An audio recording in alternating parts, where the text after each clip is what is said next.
सध्या पुण्यातील येरवड्याचं ते मनोरुग्णालय आहे ते खूपच वादाच्या भोवऱ्यात अडकल्याचं आपल्याला पाहायला मिळते, कारण की तेथील रुग्णांना जे आहे ते साफसफाई करायला लावल्याचे काही व्हिडिओ जे आहे ते प्रचंड सोशल मीडियावरती व्हायरल झाले होते।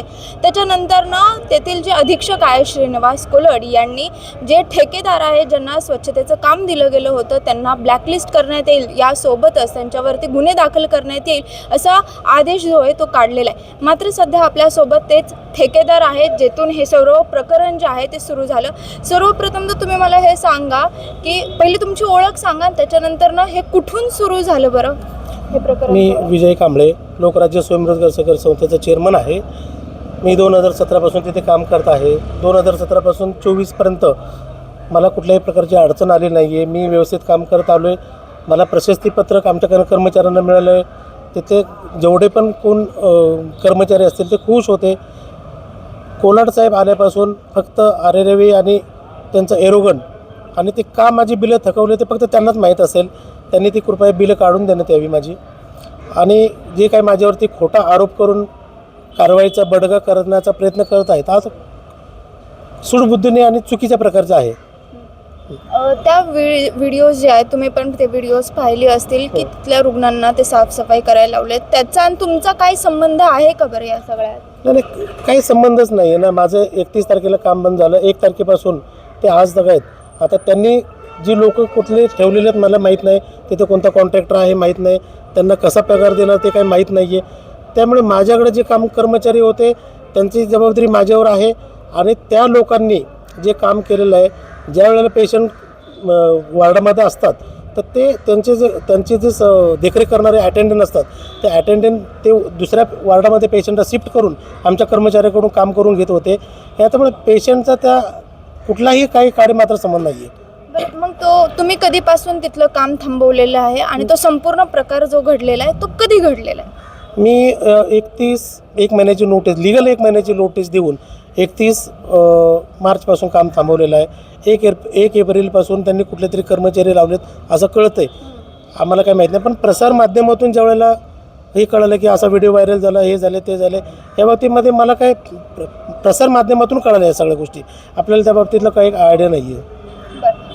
तिथला जो व्हिडिओ जो व्हायरल झाला आहे तुम्ही म्हणताय तुमचा त्याच्याशी काही संबंध नाही, मात्र तुम्ही दुसरीकडे असं देखील म्हणताय की तुमचेच पैसे त्यांनी थकवलेले आहे, तर मग ते थकवण्याचं काय कारण आहे?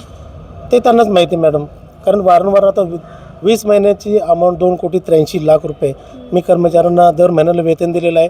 घाणीचं काम करणारे त्यांच्या हातावरचं पोट असतं, ते जगायसाठी काम करतात आणि त्यांचं मी वेतन केलेलं आहे।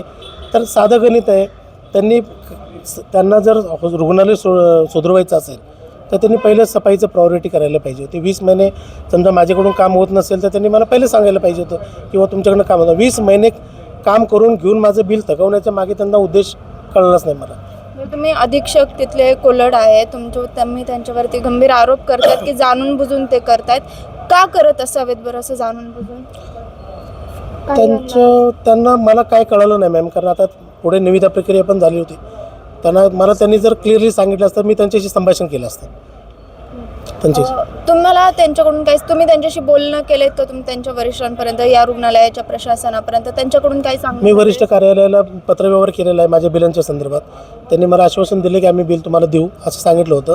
आता मध्येच हा पार्ट जो आलेला आहे त्याच्यावरून आता मी 1-2 दिवसांनी वरिष्ठ कार्यालयाला जाऊन भेटणार आहे। तुम्हाला आता ब्लॅकलिस्ट करायचा निर्णय घेण्यात आलेला आहे, तुमच्यावरती गुन्हा देखील दाखल होऊ शकतो, यावरती काय सांगाल? नाही, ज्या दिवशी ते असं काही चुकीचं करत असेल तर त्या दिवशी मी माझी फॅमिली घेऊन मी आत्मदहन करेल। एवढं टोकाचं पाऊल उचलणार तुम्ही? हां, नक्कीच। बरं, आणि त्याच्यात पूर्वी तुमची भूमिका आता काय असेल? तुम्ही कोर्टात जाल, या निर्णयाविरोधात काय कराल? 100% कोर्टात मी जाईलच। दाद तर मागावंच लागेल, न्याय तर मागावंच लागेल। मी मंत्री महोदयांना पण जाऊन भेटणार आहे आणि त्यांना सविस्तर सांगणार आहे सगळ्या गोष्टी। नक्कीच आपल्यासोबत या संपूर्ण कारवाईत जे ठेकेदारांना ब्लॅकलिस्ट करण्यात येणार आहे त्यातील एक ठेकेदार होते, त्यांनी असं सांगितलं आहे की उलट माझेच पैसे जे आहेत ते प्रशासनाला देणं बाकी आहे, त्यांनीच थकवलेलं आहेत. मात्र या संपूर्ण प्रकरणात आता पुढे काय निर्णय होतो हे पाहणं महत्त्वाचं असेल.